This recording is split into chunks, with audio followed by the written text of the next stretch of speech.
Les tensions montent, la guerre s'intensifie, et aujourd'hui, un événement a bouleversé l'équilibre des forces. Imaginez un instant. Un dépôt d'armes russe, le plus grand de toute la Crimée, un bastion considéré comme presque inviolable, est soudainement réduit en cendres par une attaque de missiles guidés ukrainiens.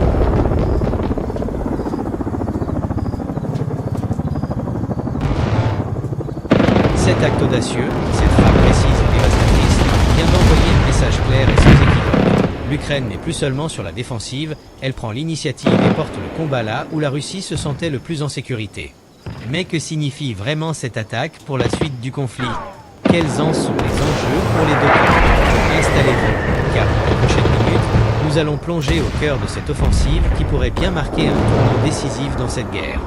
Il y a quelques instants à peine, l'Ukraine a frappé un coup sans précédent en détruisant le plus grand dépôt d'armes russe en Crimée. Cette région, annexée par la Russie en 2014, est depuis lors un bastion stratégique, un symbole de la puissance et de l'expansion de Moscou. La Crimée, c'est non seulement une question de territoire, mais aussi de prestige, un point d'ancrage pour les opérations militaires russes dans toute la région de la mer Noire.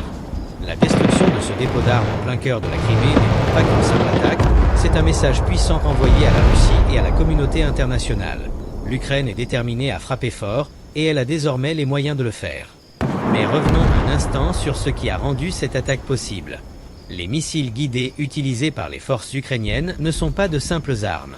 Ils témoignent d'une sophistication technologique qui a été obtenue soit par des alliés étrangers, soit développée en interne à un rythme accéléré. Ces armes de précision, capables de frapper avec une exactitude redoutable des cibles stratégiques profondément en territoire contrôlé par l'ennemi, montrent que l'Ukraine a su transformer ses défis en opportunités, réorganisant et modernisant ses forces armées au fil des années de guerre. La question cruciale est maintenant.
Comment ont-ils obtenu des renseignements aussi précis sur la localisation et les vulnérabilités d'un tel dépôt?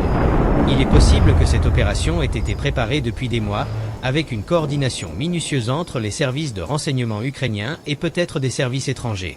La coopération internationale, en particulier avec les puissances occidentales, pourrait avoir joué un rôle déterminant dans cette attaque.